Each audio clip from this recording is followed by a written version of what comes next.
بسم اللہ الرحمن الرحیم۔ ویسے آپ لوگوں نے یونیورسٹی میں جو داخلہ لیا ہے، آپ کو آپ کے والدین نے بھجوایا ہے،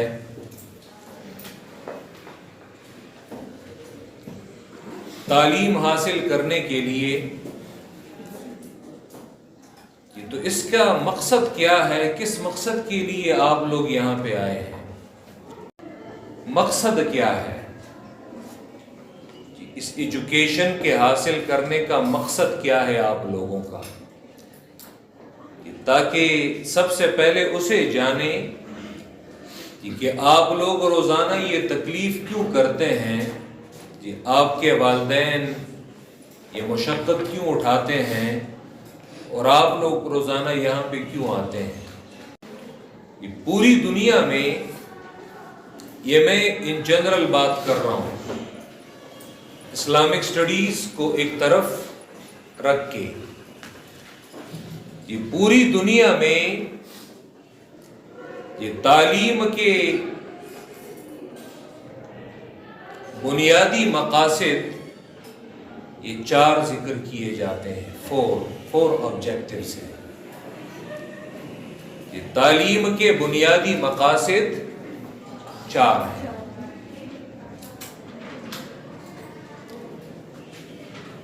سب سے پہلے جو مقصد ہے وہ یہی ہے جس سبجیکٹ کو ہم پڑھ رہے ہیں، اور وہ ہے اخلاق اور اقدار کا سیکھنا۔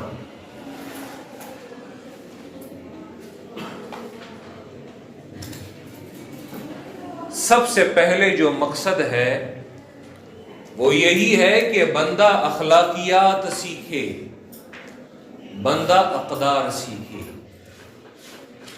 یہ اقدار ویلیوز، یہ قدر سے ہے، اسے بھی اسی معنوں میں استعمال کیا جاتا ہے۔ ہم جب کہتے ہیں جی اس چیز کی کیا قدر و قیمت ہے، یہ قدر و قیمت، ویلیو، اس چیز کی کیا ویلیو ہے، یہ تو اخلاق، دوسرا لفظ اقدار۔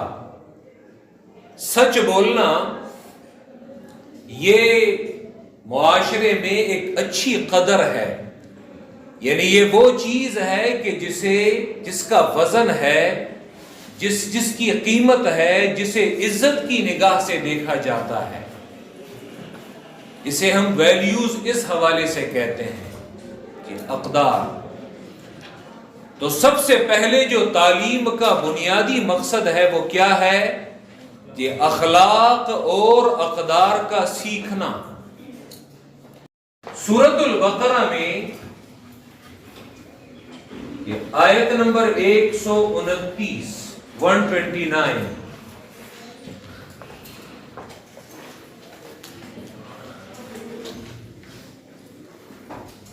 127 128 129 یہ وہ آیات ہیں جس میں حضرت ابراہیم علیہ السلام نے یہ ایک مدرسہ بنایا ہے۔ مدرسہ درس کی جگہ کو کہتے ہیں، درس کی جگہ۔ وہ درس کی جگہ وہ اسکول ہو، وہ درس کی جگہ وہ کالج ہو، وہ درس کی جگہ وہ یونیورسٹی ہو، وہ درس کی جگہ ہمارے ہاں جو معروف مدرسہ ہے وہ ہو۔ وہ درس کی جگہ کسی درخت کے سائے میں بیٹھ کر ایک استاد پڑھا رہا ہو اور سامنے اس کے شاگرد بیٹھے ہوئے ہوں۔ مدرسے کے لیے کسی بلڈنگ کی ضرورت نہیں ہے، مدرسہ نام ہے استاد اور شاگرد کا۔ خواہ یہ حلقہ یہ کسی میدان میں بیٹھے، کسی درخت کے سائے میں بیٹھے، کسی لان میں بیٹھے، کسی بھی جگہ ہو، یہ مدرسہ ہے۔ مدرسے کے لیے کسی چھت کسی بلڈنگ، کسی کمرے، ان چیزوں کی ضرورت نہیں ہوتی، بلکہ ہر وہ جگہ مدرسہ ہے جہاں پہ استاد ہے اور جہاں پہ سیکھنے والے شاگرد ہیں۔ سمجھ آ رہی ہے؟ حضرت ابراہیم نے مدرسہ بنایا، وَإِذْ يَرْفَعُ إِبْرَاهِيمُ الْقَوَاعِدَ مِنَ الْبَيْتِ بیت اللہ، یہ اللہ کا گھر، اللہ کا گھر انہوں نے بنایا۔ ٹھیک ہے، اسلام میں اسلامی تعلیمات کے لیے مساجد ہی ہمارے لیے یہ مدرسہ ہوتے تھے۔ حدیث کی کتابوں میں اگر آپ مسجد کا کردار دیکھیں، صرف صحیح بخاری میں اگر آپ روایات دیکھیں، دیگر حدیث کی کتابیں تو چھوڑیں، تو امام بخاری نے صرف مسجد کا کردار اگر آپ صحیح بخاری میں دیکھیں تو قضا کے مسائل، یعنی قاضی کی عدالت مسجد میں لگی ہوتی تھی۔ ایک جگہ پہ وہ باب باندھتے ہیں کہ هل يحبس الاسیر بساریۃ من سوار المسجد، یہ آیا قیدی کو مسجد کے ستونوں میں ایک ستون کے ساتھ باندھا جا سکتا ہے؟ تو پھر انہوں نے روایت ذکر کی ہے، بالکل ثمامہ ابن اسال کو مسجد کے ستونوں میں ایک ستون کے ساتھ باندھا گیا تھا۔ وَكَانَ شُرَيْحٌ يَأْمُرُ الْغَرِيمَ أَن يُحْبَسَ بِسَارِيَةٍ، شریح قاضی وہ حکم دیتے تھے کہ اس قیدی کو مسجد کے ستون کے ساتھ باندھ دو۔ اسی میں لعان کے مرد بیوی کے درمیان فیصلے یہ ہوتے تھے۔ جہاد کی ٹریننگ کا مرکز تھا۔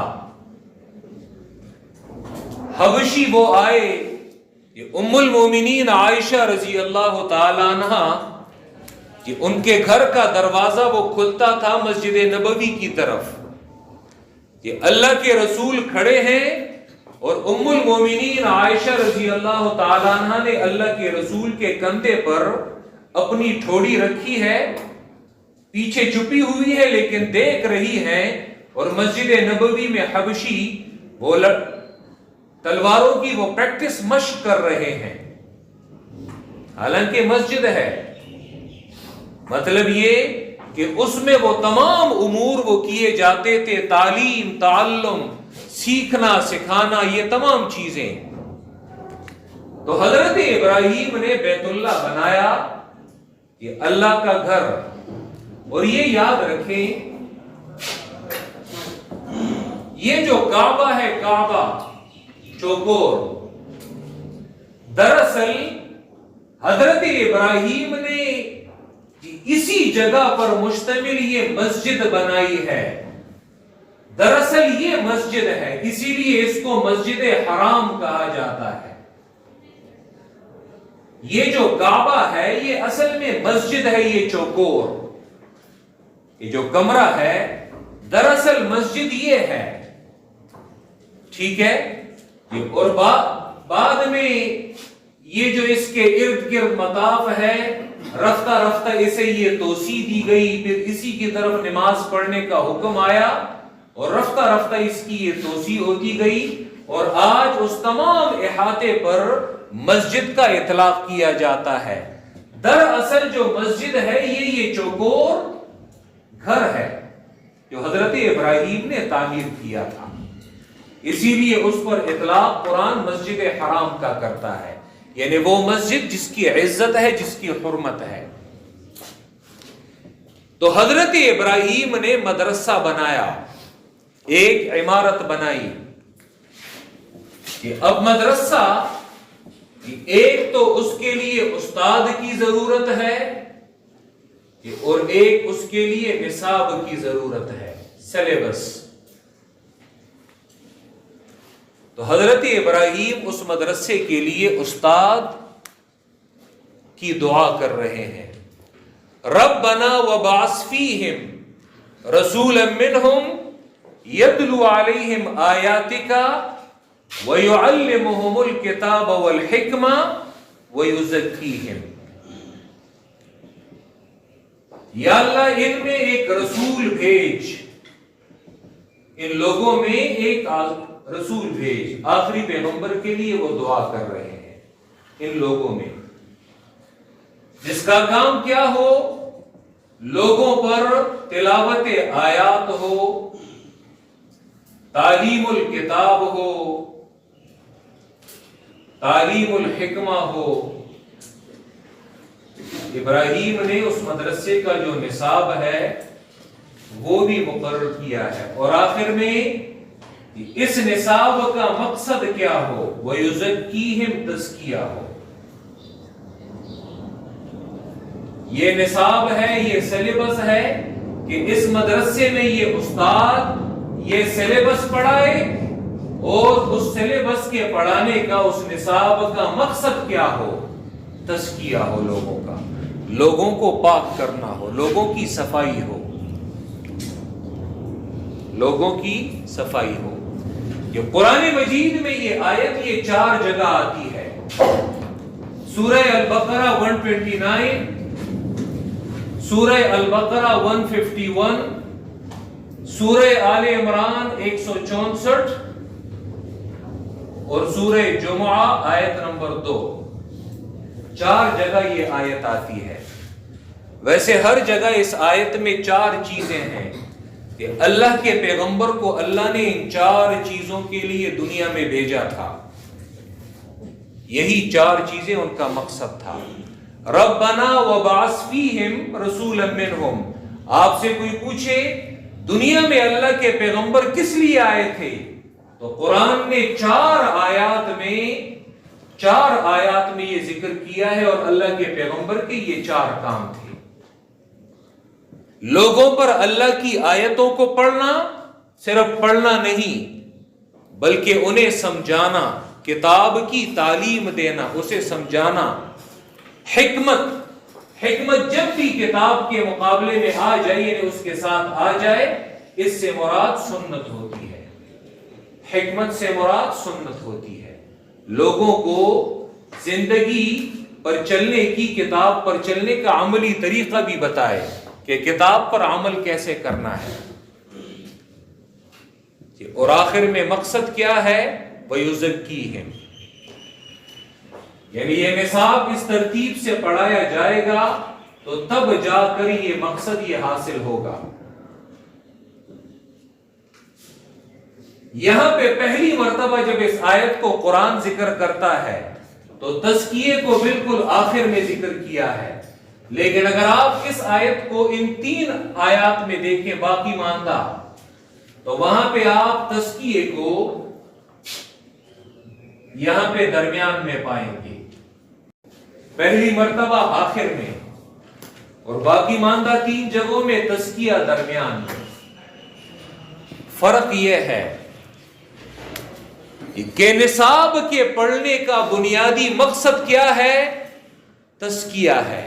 اسی لیے اسے درمیان میں ذکر کیا ہے کہ اگر انسان علم حاصل کرے، پڑھے، کتاب کو بھی سیکھے، حکمت کو بھی سیکھے، اس پر آیات بھی پڑھی جائیں، لیکن وہ اسی طرح کا رہے، اس میں کوئی فرق نہ آئے، کہ اس کے اخلاق میں کوئی تبدیلی نہ آئے، وہ جیسے آیا تھا ویسے ہی وہاں سے چلا جائے، اس کا مطلب یہ کہ اس تعلیم کا اسے کوئی فائدہ نہیں ہوا، کیونکہ مقصد ہی حاصل نہیں ہوا. اور تعلیم وہ چیز ہے کہ اگر یہ کتے کو دی جائے جو غیر ذوی العقول ہے، جس میں عقل نہیں ہے، تعلیم ایسی چیز ہے اگر آپ اسے باز اور شاہین کو دے دیں، شکاری پرندے کو، تو وہ بھی اپنی عادتیں وہ چھوڑ دیتے ہیں. علماء کہتے ہیں کہ الطیر والکلب یخالف طبعه بالتعلیم. طیر سے مراد یہاں پہ وہ شکاری پرندہ ہے. شکار دیکھا ہے ان کا، شکاری پرندوں کا، کہ لوگ اسے ٹرین کرتے ہیں، تربیت دیتے ہیں اور پھر شکار پہ چھوڑ دیتے ہیں. عرب زیادہ تر اس کا شوق کرتے ہیں. یہ کلب، کتے، قرآن میں سورہ مائدہ میں ان کا تذکرہ آیا ہے. یہ الطیر والکلب، شکاری پرندہ اور شکاری کتا، وہ اپنی طبیعت کی مخالفت کرتا ہے. یعنی حالانکہ کتے کی طبیعت تو یہ ہے کہ وہ جس چیز پہ آپ چھوڑ دیں اسی کو اپنے لیے کھا جائے، لیکن تعلیم اگر اسے دی جائے تو اسی شکار کو وہ اپنے مالک کے لیے پکڑ لیتا ہے. اس شکاری پرندے کو اگر آپ تعلیم دے دیں تو اس شکار کو وہ کھاتا نہیں بلکہ وہ مالک کے لیے پکڑ لیتا ہے. اسی لیے قرآن نے وَمَا عَلَّمْتُم مِّنَ الْجَوَارِحِ سورہ مائدہ میں اس کا تذکرہ کیا ہے. حالانکہ کتا یہ وہ چیز ہے کہ جس کے منہ کے بارے میں یہ آتا ہے کہ وہ کسی برتن میں منہ ڈال دے تو 7 مرتبہ اس برتن کا دھونا ہے، لیکن تعلیم کی وجہ سے پھر اگر وہ شکار آپ کے لیے پکڑتا ہے تو قرآن کہتا ہے وہ تمہارے لیے جائز ہے. یہ تعلیم کا ڈیفرنس ہے، کیونکہ آپ نے اسے تعلیم دی ہے اور اس نے اپنی طبیعت کو چھوڑ دیا ہے. اس کی طبیعت چیرنا، پھاڑنا، یہ چیزیں اس کی طبیعت تھیں، لیکن اس نے اپنی وہ طبیعت چھوڑ دی. تعلیم سے پہلے اس کی جو طبیعت تھی اس نے اپنی وہ طبیعت چھوڑ دی، اپنی عادت چھوڑ دی. یہ تعلیم کا بنیادی مقصد ہے اور فائدہ ہے. یہاں پر اگر آپ آتے رہیں لیکن جو اخلاق آپ لوگوں کے پہلے تھے اگر وہی اخلاق یہاں پر پڑھنے کے بعد بھی آپ کے وہی رہیں، پہلے بھی آپ جھوٹ بولتے تھے اب بھی جھوٹ بولتے ہیں، پہلے بھی آپ راستے پر چلتے تھے تو کوئی پرواہ نہیں کہ راستے پر کیسے چلیں. کہ اگر پہلے بھی آپ کی یہی طبیعت تھی اور اب بھی آپ کی یہی طبیعت ہے، اس کا مطلب یہ خر عیسیٰ اگر بمکہ رود چوں بے آیت ہنوز خر باشد. عیسیٰ کا گتا وہ اگر مکہ بھی چلا جائے، یعنی عیسیٰ اس پر بیٹھ کر مکہ حج کرنے کے لیے چلا جائے، گر بے آیت ہنوز خر باشد، وہ گدھا مکے سے واپس آ کر بھی گدھا ہی رہتا ہے. اس کا مطلب یہ کہ تعلیم کا پھر کوئی فائدہ نہیں، کوئی مقصد نہیں کہ اگر آپ اپنی طبیعت کو وہ نہ چھوڑ دیں.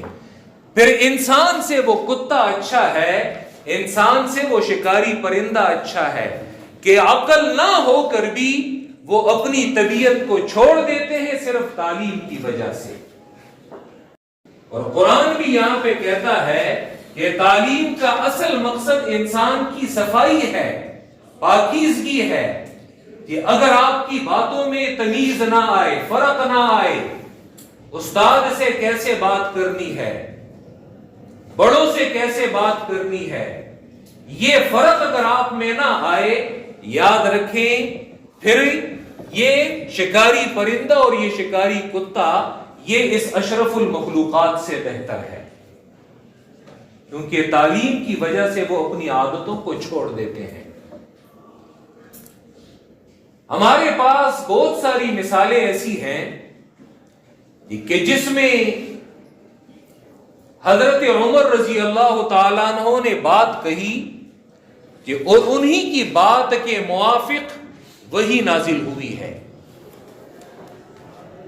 تو چاہیے یہ کہ حضرت عمر یہ کہتے باتوں میں، وافقنی ربی، میرے رب نے میری موافقت کی، میں نے ایک بات کہی میری منہ سے نکلی اور اسی کے موافق میرے رب نے یہ آیات نازل کی. لیکن صحابہ کرام نے تعلیم الکتاب، تعلیم الحکمہ، قرآن سیکھا تھا، دین سیکھا تھا، تو اس کی وجہ سے ان میں ادب آیا تھا کہ ہم نے الفاظ کیسے استعمال کرنے ہیں.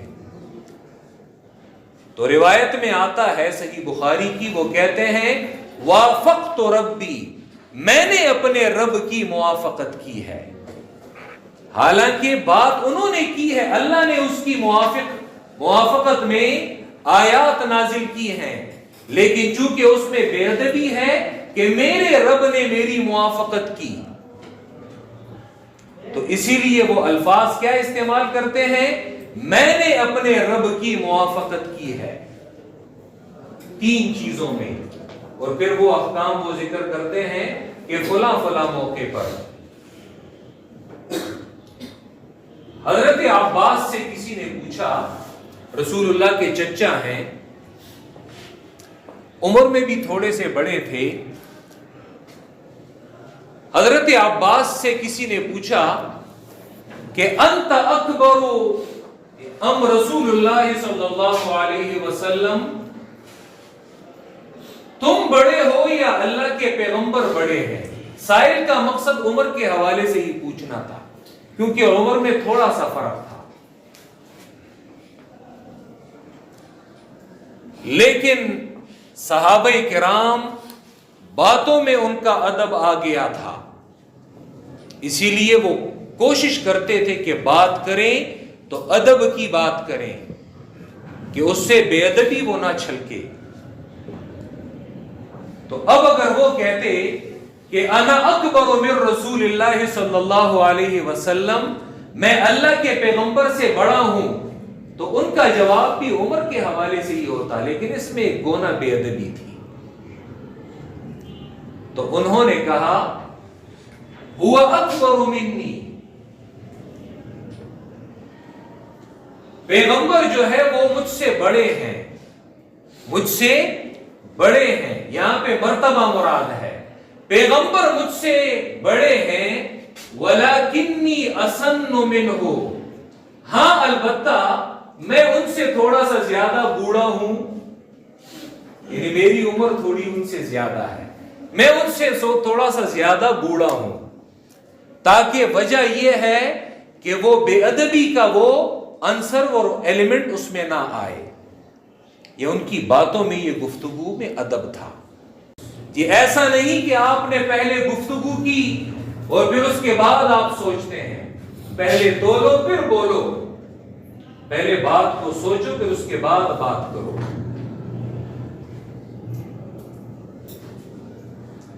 ہارون الرشید عباسی خلفاء میں سے، بادشاہوں میں سے ایک بادشاہ ہیں، اور بادشاہوں کی تو کافی بیویاں ہوتی تھیں. مشہور بیوی ان کی زبیدہ خاتون ہے. زبیدہ خاتون بڑے خاندان سے بھی تھی. زبیدہ خاتون نے ایک مرتبہ اپنے شوہر سے شکایت کی کہ وہ فلاں لونڈی کا بیٹا جو ہے آپ اسے زیادہ توجہ دیتے ہیں، اور میرے بیٹے کو، جو میں آزاد عورت ہوں، میرے بیٹے کو آپ زیادہ توجہ نہیں دیتے، مجھے فرق نظر آتا ہے. ہارون الرشید نے کہا وجہ یہ ہے کہ اس میں ادب زیادہ ہے. وہ لونڈی کا بیٹا ہے لیکن ادب زیادہ ہے اس میں. تو اسے اور بھی غصہ آیا بیوی کو کہ اس کی ماں مجھ سے زیادہ با ادب نہیں ہے، تو اس کا بیٹا میرے بیٹے سے زیادہ با ادب کیسے ہو سکتا ہے؟ اس نے کہا یہ تو آسان بات ہے، میں امتحان لے لیتا ہوں. اسے کہا تم ایک سائڈ پہ چھپ جاؤ اور تم دیکھتی رہو. سب سے پہلے زبیدہ خاتون کے بیٹے کو بلایا. زبیدہ کے بیٹے کو بلایا اور جیب سے انہوں نے مسواک نکالی. ما ھذا، کیا ہے یہ چیز؟ ما ھذا، یہ کیا چیز ہے؟ تو اس نے کہا مسواک،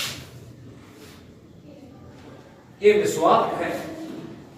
ما جمع ھذا، اس کی جمع کیا ہے؟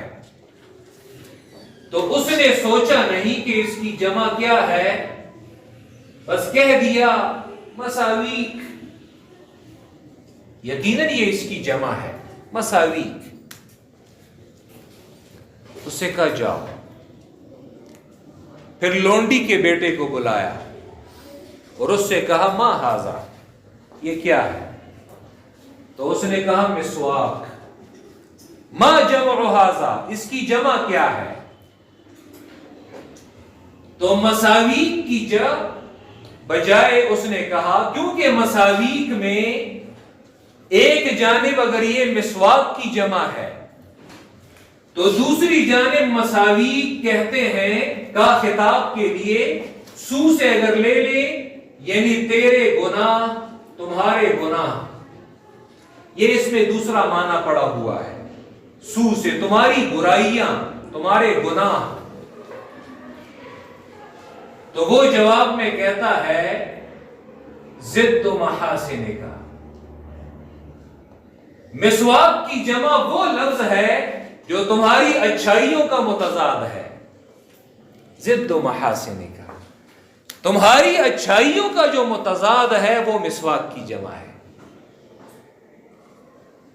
یہ ہے ادب، کہ انسان ادب میں بھی اس کا لحاظ کرے، عمل میں بھی اس کا لحاظ کرے۔